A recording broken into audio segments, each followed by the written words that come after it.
Welcome to మా Telangana TV. ఇక detail చూస్తే జిన్నారం మండలం గడ్డపోతారం పారిశ్రామిక వడలో పరిశ్రమలోని హెటిరో పరిశ్రమలో అగ్ని ప్రమాదం, భారీగా ఎగసి పడుతున్న మంటలు.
స్థానిక కౌడిపల్లి మండలంలోని కూకట్పల్లి గ్రామంలో ధాన్యం కొనుగోలు సెంటర్ను సోమవారం జిల్లా అదనపు కలెక్టర్ వెంకటేశ్వర్లు పరిశీలించారు.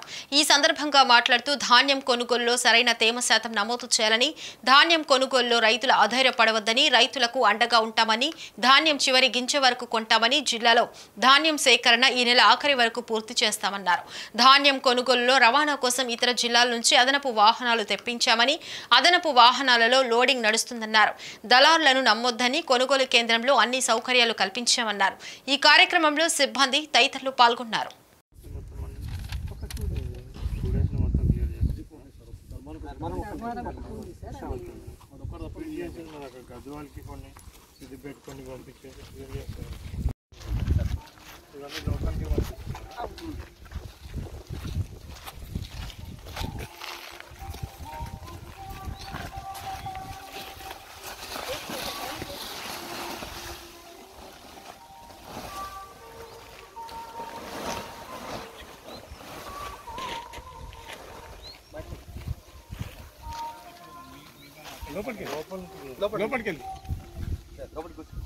ఒకటి ఏంటంటే ఒక 21st రోజు 21st రోజు సో పంపించిన 1-2 సెంటర్లలో కొద్దిగా మొలకలు ఎత్తిన ప్యాడీ ఒకటి పంపించడం జరిగింది. సో అటువంటి ఏంటంటే అందరికీ మళ్ళీ తర్వాత స్పెసిఫిక్ ఇన్స్ట్రక్షన్స్ ఇచ్చినాం. ఎక్కడైనా తడిసిన ప్యాడీ అటువంటి ఏమైనా ఉంటే మన జిల్లాలోనే మన మిల్స్ ద్వారానే ప్రొక్యూర్ చేస్తూ ఉన్నాం. సో బయటికి పంపించేది కంపల్సరీగా మాయిశ్చర్ చెక్ చేసి మంచి క్వాలిటీ ప్యాడీ బయటికి పంపిస్తాం. సో ఇప్పుడు ఎక్కడి నుంచి కూడా మనకి ఏం కంప్లైంట్స్ వస్తలేవు, మంచి క్వాలిటీ పంపించామని అక్కడ కూడా మహబూబ్ నగర్ సిద్దిపేట గద్వాల వాళ్ళు కూడా సాటిస్ఫైడ్ ఉన్నారు. సో ఏమన్నా ఎక్కడైనా తడిసినవి అవి ఉంటే కూడా ఫార్మర్స్కి ఇబ్బంది జరగకుండా మనం వెళ్తేనే వాటిని కూడా ప్రొక్యూర్ చేస్తాం.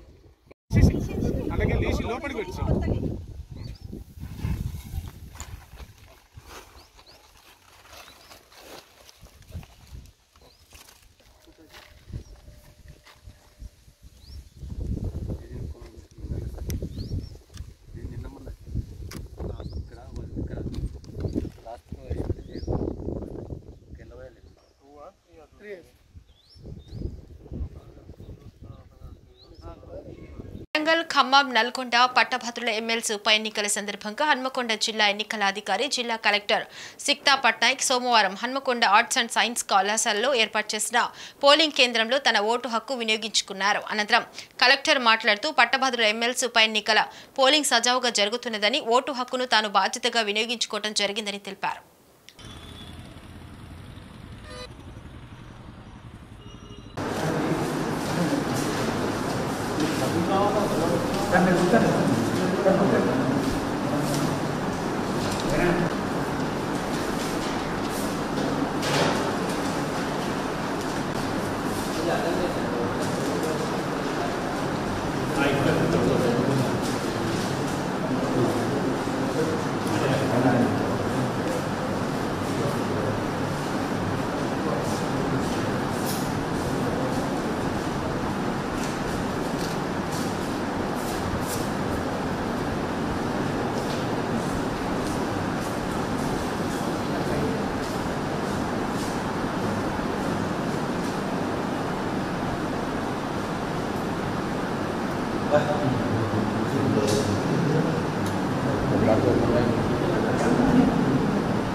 అందరికీ నమస్కారం. ఈరోజు 27 మే రోజు 8 AM to 4 PM MLC graduate selection Hanamkonda డిస్ట్రిక్ట్లో కూడా ఏర్పాటు చేయడం జరిగింది. మన దగ్గర 67 పోలింగ్ స్టేషన్స్ ఉన్నాయి అండ్ ప్రతి పోలింగ్ స్టేషన్లో పోలింగ్ కమెన్స్మెంట్ కూడా అయిపోయింది. సో ఆల్ గ్రాడ్యుయేట్స్కి రిక్వెస్ట్ దట్ మీరు డెఫినెట్లీ ఓట్ యూటిలైజ్ చేయండి. ఈరోజు ప్రతి పోలింగ్ స్టేషన్లో హీట్ కండిషన్స్ బట్టి proper facilities, drinking water, shade nets అన్ని కూడా అరేంజ్ చేయడం జరిగింది. గత లోక్సభ ఎలక్షన్ ఈసారి కూడా 5% ఇంక్రీజ్ చూసాము ఇన్ పోలింగ్ పర్సంటేజ్. సో మనం మళ్ళీ అందరికీ రిక్వెస్ట్ చేద్దాం, డెఫినెట్లీ ఓట్ వేయండి. Thank you. గతంతో పోల్చుకుంటే ఈసారి ఎమ్మెల్సీ గ్రాడ్యుయేట్స్ చూస్తే ఇది డినోవో ఎన్రోల్మెంట్ ఉంటుంది, అంటే ఫ్రెష్ నుంచి ఎలక్టోరల్ రోల్ స్టార్ట్ చేస్తున్నారు. సో ఈసారి దాదాపు అంత ఇంక్రీజ్ లేదు నెంబర్ ఆఫ్ గ్రాడ్యుయేట్స్లో, కానీ డినోవో ఎన్రోల్మెంట్ కాబట్టి అందరూ రీసెంట్గా ఎన్రోల్ చేసి ఉంటారు, అందరి మైండ్లో ఫ్రెష్గా ఉంటుంది. సో మీడియా ద్వారా అందరి ద్వారా మనకు అదే రిక్వెస్ట్ దట్ విఐఎస్ డిస్ట్రిబ్యూషన్ కూడా చేశాము. సో అందరూ డెఫినెట్లీ ఓట్ వేయాల్సింది. 67 పోలింగ్ స్టేషన్స్లో షేడ్ నెట్స్, డ్రింకింగ్ వాటర్, తర్వాత క్యూయింగ్ అరేంజ్మెంట్స్ అవన్నీ కూడా చేయడం జరిగింది. ఓటింగ్ ఫెసిలిటేషన్ కోసం బయట posters, how to vote, preferential voting కాబట్టి హౌ టు ఓట్ అది ఒక చాలా ఎడ్యుకేషనల్ పోస్టర్ కూడా పెట్టడం జరిగింది. సో అందరికీ ఫెసిలిటేట్ చేయడానికి అన్ని ఏర్పాట్లు రెడీ ఉన్నాయి. అమ్మ ఆదర్శ పాఠశాలలో చేపట్టిన పనులను పూర్తి చేయాలని జిల్లా కలెక్టర్ రాహుల్ రాజ్ తెలిపారు. రామాయంపేట మండలంలోని దామల్చెరు గ్రామంలో ఉన్న ప్రాథమికోన్నత పాఠశాలను సోమవారం పరిశీలించారు.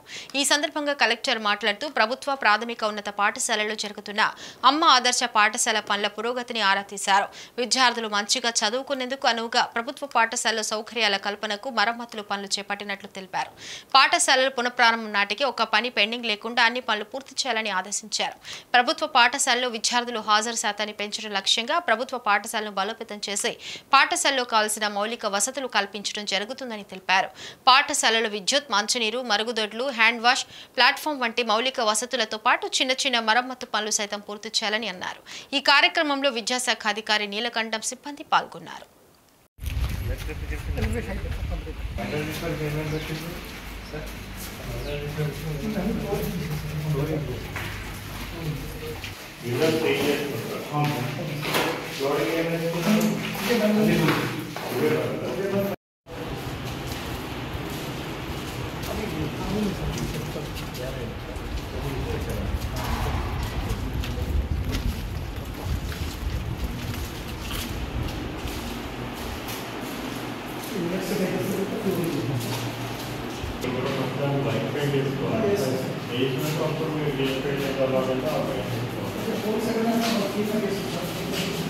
ఎస్ఎఫ్ఐ ఆధ్వర్యంలో తెలంగాణ రాష్ట్రంలో ఫీజుల నియంత్రణ ఆవశ్యకత అనే అంశంపై రౌండ్ టేబుల్ సమావేశం నిర్వహించడం జరిగింది.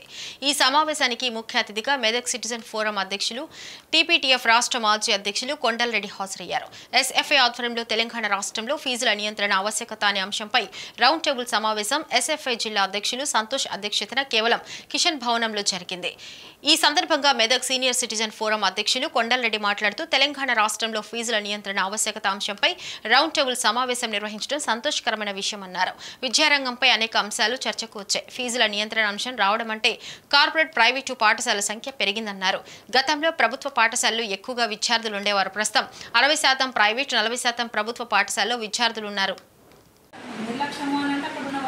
తక్కువ, విద్యార్థులు తక్కువ. ప్రతి తల్లిదండ్రులకి కూడా ఉంటుంది ఏమని, మన పిల్లలు బాగా చదువుకోవాలి, ఫీజులు ఎంతైనా పర్లేదు, చదివించగలుగుతాము అనేది తల్లిదండ్రుల యొక్క ఆకాంక్ష. ఇతరులను చూసి పోటీగా చదివించడం అనేది అంతవరకు తల్లిదండ్రుల ఆశ అనేది ఉంటుంది. మరి ఇలా అదే అవకాశాన్ని తీసుకొని ఇలా ప్రైవేటు యాజమాన్యాలు చూసినప్పుడు ప్రైవేటు యాజమాన్యాల దాంట్లో పేద తల్లిదండ్రులను, పేద విద్యార్థుల కుటుంబాలను దోసుకోవడం కోసం ఇలా ఒక అవకాశంగా ప్రైవేటు యాజమాన్యానికి ఇది ఒక అవకాశంగా దొరికింది. తెలంగాణ రాష్ట్రంలో ప్రైవేటు పాఠశాలల లేదా కార్పొరేటు పాఠశాలలు, కళాశాలల యొక్క సంఖ్య పెరిగింది అనేది మనం ఫస్ట్గా గుర్తించడము అనేది విషయాన్ని మనం అర్థం చేసుకోవాలి. ఈ క్రమంలోనే పాఠశాల వ్యవస్థకే విషయానికి వస్తే రాష్ట్రంలో చదివేటటువంటి విద్యార్థుల సంఖ్యలో ఒకనాడు ప్రభుత్వ పాఠశాలలో అత్యధిక సంఖ్య ఉండి ప్రైవేట్ పాఠశాల సంఖ్య తక్కువగా ఉంటూ వచ్చేది. సుమారుగా తెలంగాణ వచ్చే నాటికి చూస్తే ప్రైవేట్ పాఠశాలలు, గవర్నమెంట్ పాఠశాలలో చదివే వాళ్ళ సంఖ్య 50% వచ్చింది. ఇప్పుడు క్రమంగా ప్రైవేట్ పాఠశాలల్లో 60% వచ్చేసి 40% మాత్రమే ప్రభుత్వ పాఠశాలల్లో వచ్చింది. అంటే ఈ పరిస్థితి ఏర్పడడానికి కూడా మన వాళ్ళు మాట్లాడుతున్న క్రమంలో వచ్చిన అభిప్రాయమే. అవకాశం ఇచ్చినటువంటి ఎస్ఎఫ్ఐ మెదక్ జిల్లా కమిటీకి, సీనియర్ సిటిఎం ప్రెసిడెంట్ గారికి, అదేవిధంగా ప్రజా సంఘ నాయకులకు అందరికీ విప్లవ వందనాలు.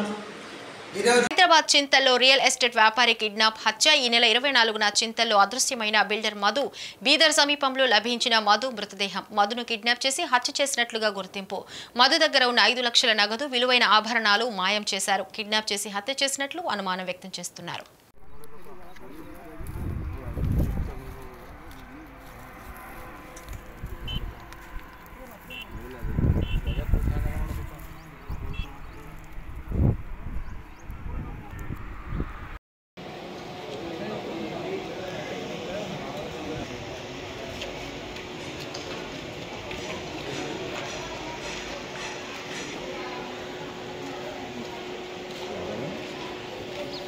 మౌలాలి ఆర్టీసీ కాలనీలో ఉన్న సమస్యలను ఎవరు పట్టించుకోవటం లేదని స్థానిక ప్రజలు ఆందోళన వ్యక్తం చేశారు. ఇక్కడ చిన్న వర్షాలకి రోడ్లన్నీ జలమైపోతున్నాయని, నాలాలు పొంగి రోడ్లపై నీళ్లు చేరటంతో తాము ఇక్కడ నివసించే పరిస్థితి లేదని ఆవేదన వ్యక్తం చేశారు. రోడ్లు కానీ మోరులు కానీ మరమ్మతులు చేయటం లేదని, చిన్న వర్షాలకి తమ రోడ్లపై నీరు చేరుతున్నట్లు తెలిపారు. తమ గోడును ఇప్పటి వరకు ఎంతో మంది అధికారులకు తీసుకెళ్లినా వారు పట్టించుకోవటం లేదని ఆవేదన వ్యక్తం చేశారు. ఇక రాజకీయ నాయకుల సంగతులకు వస్తే ఎన్నికలప్పుడు మాత్రమే ఓట్ల కోసం వాళ్ళు తమ వద్దకు వస్తున్నట్లు, తర్వాత మమ్మల్ని పట్టించుకోవటం లేదని విచారం వ్యక్తం చేశారు. మరికొద్ది రోజుల్లో వర్షాకాలం రానుండటంతో తాము ఈ ప్రాంతంలో ఎలా నివసించాలని అధికారులను, రాజకీయ నాయకులను ప్రశ్నించారు. ఇప్పటికైనా తమ సమస్యను త్వరితగతిన పరిష్కరించాలని ఈ సందర్భంగా డిమాండ్ చేశారు.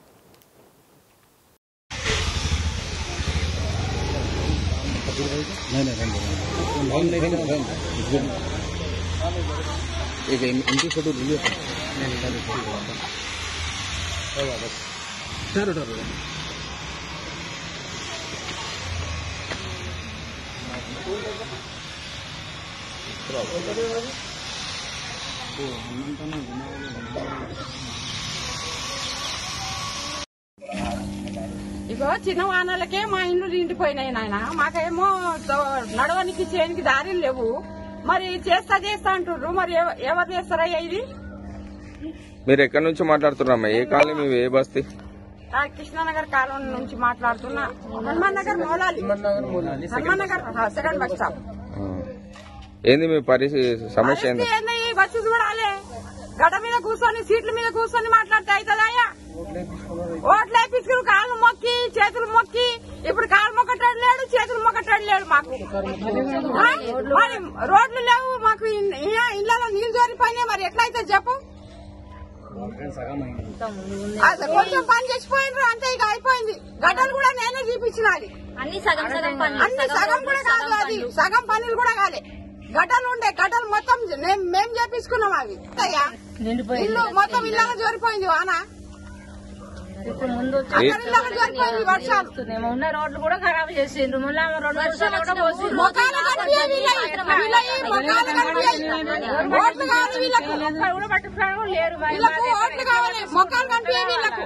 వర్షం వస్తుందంటే భయం అట్లా అంటలేను. ఇప్పుడు వాళ్ళకు అవసరాలు ఉంటే మా ఇంటి ముంగట వచ్చి కాలు మొక్కిరు. ఇప్పుడు ఒక్కడే వస్తున్నాయి ఆడ వాడు చేస్తున్నాం మేము ఆడ. మరి రాజశేఖర రెడ్డి సార్ని కలిసినామయ్యా 4 సార్లు కలిసినాం. ఏమన్నాడు? ఏమనలే. ఇంకా మాకు రాలేదు జవాబు. పోయినాం వస్తున్నాం మేము ఎవరు జవాబు ఇస్తున్నారు మమ్మల్ని. ఇది ఎప్పుడు శాంక్షన్ అయిందమ్మా? ఏది డిసెంబర్ లో ఎమ్మెల్యే గారు ఉండే అప్పుడు సంవత్సరంన్నర అవుతుంది. అప్పుడు కొంచెం సగం పని జరిగింది. ఆయన దిగిపోగానే ఎక్కడి పనులు అక్కడే ఆగిపోయినాయి. ఇప్పటి ఎమ్మెల్యే మాత్రం ఇటు వచ్చి చూసిన పాపాన పోలేదు. కాంట్రాక్టర్ వాళ్ళకు కూడా పైసలు ఇవ్వకుండా ఏమనంటే మనీ అందట్లేదు అనే మాట మాత్రం వస్తుంది మాకు. ఎవరు చెప్పారు ఆ మాట? సూరారం పిఎస్ పరిధిలో నిన్న జరిగిన కిడ్నాప్ కేసును పోలీసులు ఛేదించి మహిళలను విడిపించారు. ఇచ్చిన అప్పు చెల్లించలేదని రాణి అనే గృహిణిని బలవంతంగా తీసుకెళ్లారని రాణి కూతురు ఇచ్చిన ఫిర్యాదుతో స్పందించిన పోలీసులు 8 గంటల్లో రాణిని విడిపించారు. సూరారం సుందర్ నగర్ నివాసి మాగంటి లక్ష్మణ్, రాణి దంపతులు ఉస్మానియా యూనివర్సిటీ మాణిక్య నగర్ లో నివాసముంటున్న పలువురి దగ్గర జీహెచ్ఎంసీ ఉద్యోగాలు ఇప్పిస్తామని ₹1,00,000 వసూలు చేశారు. ఉద్యోగాలు ఇప్పించకపోగా ఇచ్చిన డబ్బులు తిరిగి ఇవ్వకపోవడంతో చాలా రోజుల నుండి ఇబ్బందులకు గురి చేస్తున్నారు. లక్ష్మణ్ రావు నిన్న డబ్బులు ఇస్తాను రండి అని చెప్పాడని ఇంటికి వెళ్లేసరికి లక్ష్మణ్ రావు లేకపోవడంతో రాణిని 5గురు బలవంతంగా తీసుకెళ్లినట్లు పోలీసులు గుర్తించారు. ఇచ్చిన సొమ్మును రాబట్టని చట్ట ప్రకారం వెళ్లాలని, ఇలా బలవంతంగా దౌర్జన్యం చేస్తే కఠిన చర్యలు తీసుకుంటామని పోలీసులు తెలిపారు. కేసు నమోదు చేసుకున్నారు పోలీసులు. నిందితులను అదుపులోకి తీసుకుని దర్యాప్తు చేస్తున్నారు.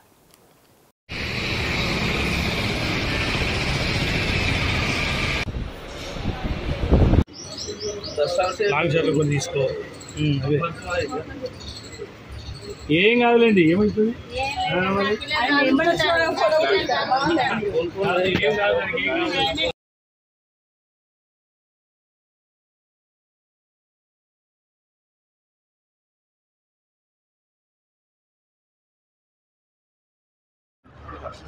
నిన్న మధ్యాహ్నం 12 గంటల సమయంలో మాకు మాగంటి మేఘన అనే అమ్మాయి, 20 సంవత్సరాల వయసు గల అమ్మాయి, తన తల్లిని ఎవరో గుర్తు తెలియని వ్యక్తులు కిడ్నాప్ చేసి తీసుకొని పోయినారని చెప్పి మాకు ఫిర్యాదు చేయడం జరిగింది. అది ఫిర్యాదుకి సంబంధించి మేము కిడ్నాప్ కేసు రిజిస్టర్ చేసి కేసు ఇన్వెస్టిగేషన్ భాగంగా అక్కడికి వెళ్ళి ఎంక్వైరీ చేసిన తర్వాత తెలిసిన విషయం ఏంటంటే, ఈ మాగంటి ఎలిజబెత్ రాణి, కంప్లైనెంట్ మేఘన వాళ్ళ మదర్ ఎలిజబెత్ రాణి, ఫాదర్ లక్ష్మణ్ రావు, వీళ్ళు కొంతమందికి సుమారు 5-6 మందికి డబ్బులు అప్పు ఉన్నారు అని చెప్పి ఆ డబ్బులు ఇవ్వనందుకు గాను ఈమెని ఎలిజబెత్ రాణిని కిడ్నాప్ చేసుకొని వెళ్ళిపోయిన తర్వాత ఆమె డబ్బులు తిరిగి ఇస్తే కానీ ఈమెను వదిలిపెట్టము, మీరు డబ్బులు తీసుకొని రావాలి అని చెప్పి డిమాండ్ చేసినట్లుగా మాకు తెలిసింది. వెంటనే మేము ఒక టీం ఫామ్ చేసి అక్కడికి, వీళ్ళు ఉస్మానియా యూనివర్సిటీ పరిధిలోని మాణికేశ్వర నగర్ ఏరియాలో ఉన్నట్టుగా తెలిసి అటు సమాచారాన్ని లోకల్ పోలీస్ వారికి తెలియజేయడంతో పాటు మా టీం అక్కడికి అప్రోచ్ కావడం జరిగింది. అక్కడికి అప్రోచ్ అయ్యి వీళ్ళు పట్టుకున్న తర్వాత విచారణలో తెలిసింది ఏంటంటే, ఎలిజబెత్ రాణి యొక్క భర్త లక్ష్మణ్ రావు గతంలో కొంతమందికి ఉద్యోగాలు ఇప్పిస్తా అని చెప్పి డబ్బులు తీసుకున్నాడని, అటు డబ్బులు తిరిగి ఇవ్వనందున మా డబ్బులు మాకు ఇస్తారా లేదా అని చెప్పి వీళ్ళని కిడ్నాప్ చేసి తీసుకొని పోయినట్లుగా తెలిసింది. దీనికి సంబంధించి విచారణలో తెలిసింది ఏంటంటే, ఒక్కొక్కరి దగ్గర 50,000, 60,000 ఇట్లా సుమారు ₹3,15,000 వీళ్ళు డబ్బులు తీసుకున్నట్టు, అందులో కొంతమందికి ₹90,000 ఆల్రెడీ పే చేసినట్టుగా, రిమైనింగ్ 2 లక్షల చిల్లర అమౌంట్ ఇంకా ఇవ్వాల్సి ఉండగా, దానికి సంబంధించి వీళ్ళని కిడ్నాప్ చేసుకొని పోతే కానీ మాకు డబ్బులు ఇవ్వరు అని వాళ్ళు ప్లాన్ చేసి కిడ్నాప్ చేసుకొని పోయినట్లుగా తెలిసింది. వాళ్ళని పట్టుకొని తర్వాత పోలీస్ స్టేషన్ తీసుకొచ్చి ఎంక్వైరీ చేస్తే తెలిసింది ఏంటంటే, గతంలో లక్ష్మణ్ రావు ఉద్యోగాల పేరిట డబ్బులు తీసుకుర్రు అనేది వాళ్ళు మనకి చెప్పినటువంటి సమాచారం. దాంట్లో భాగంగా ఎవరైతే కిడ్నాప్ చేసిరో వాళ్ళని కూడా అరెస్ట్ చేసి తదుపరి చర్య తీసుకోవడానికి కోసం ఇన్వెస్టిగేషన్ పూర్తి చేస్తున్నాము. ఇందులో గుర్తు తెలియని వ్యక్తులు అని చెప్పి మనకి కంప్లైంట్ ఇచ్చారు. తర్వాత తెలిసింది ఏంటంటే, గతంలో కూడా ఇదే కిడ్నాపర్లు ఎవరైతే ఉన్నారో లక్ష్మణ్ రావు డబ్బులు ఇవ్వాలనే ఉద్దేశంతో ఆ డబ్బులు తీసుకున్నారని, గతంలో లక్ష్మణ్ రావును కూడా ఇదే విధంగా కిడ్నాప్ చేసుకొని పోయి డబ్బులు డిమాండ్ చేసి కంప్లైనెంట్ని మరియు వాళ్ళ మదర్ని మీరు ఇక్కడికి వస్తేనే వదిలిపెడతామని చెప్పి అక్కడికి వెళ్ళిన తర్వాత వీళ్ళని కూడా అక్కడనే పెట్టుకొని మీరు ముగ్గురు ఇక్కడి నుంచి కదలాలంటే డబ్బులు ఇవ్వాల్సిందే అని చెప్పి డిమాండ్ చేస్తే వాళ్ళు అప్పటికప్పుడు ఎమర్జెన్సీలో గూగుల్ పే ద్వారా ఒక 50,000 ఏమో చెల్లించి అక్కడి నుంచి సర్వర్ పే చేస్తామని చెప్పి బతిలాడుకోనేమో బయటపడ్డ తెలిసింది. అట్టి విషయానికి సంబంధించిన సమాచారం మనకి నమోదు కాలేదు. నిన్న ఏదైతే ఫిర్యాదు వచ్చిందో దాన్ని బేస్ చేసుకొని మేము కేసు రిజిస్టర్ చేసి ఇమీడియట్లీ వాళ్ళని అప్రహెండ్ చేయడం జరిగింది. వీళ్ళు కిడ్నాప్ చేసిన వాళ్ళు 5గురు ఉన్నారు. 2 మహిళలు మరియు ఒక మెన్ను, తర్వాత వారికి సపోర్ట్ చేసిన వాళ్ళు ఒక 2 ఉన్నట్టు తెలిసింది. వాళ్ళ పేర్లు వచ్చేసి కావేరి, వెంకటేషు, తర్వాత యాదమ్మ, రేణుక, వీళ్ళతో పాటు వినోద్ కుమార్, కొంతమంది డబ్బులు. నేడు తెలంగాణ అసెంబ్లీ స్పీకర్ గడ్డం ప్రసాద్ కుమార్ తన క్యాంప్ ఆఫీసులో మర్యాదపూర్వకంగా కలిసి శాలువాతో సత్కరించిన సికింద్రాబాద్ కంటోన్మెంట్ నియోజకవర్గ కాంగ్రెస్ పార్టీ ఎమ్మెల్యే అభ్యర్థి శ్రీ గణేష్.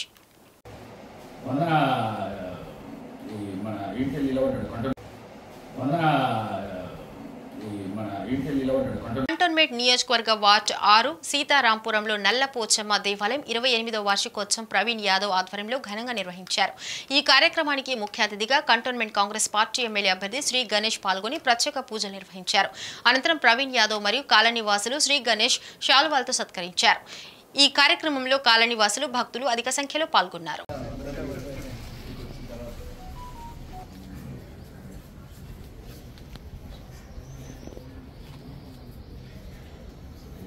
ఫస్ట్ పొలిటికల్ వెళ్దాం మొత్తం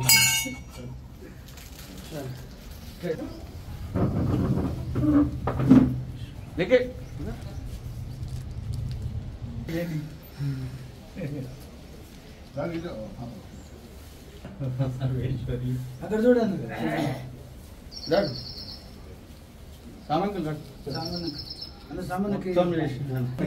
ఫోన్లో మాట్లాడి తీసుకో మారుడు వస్తుంది అమ్మవారు.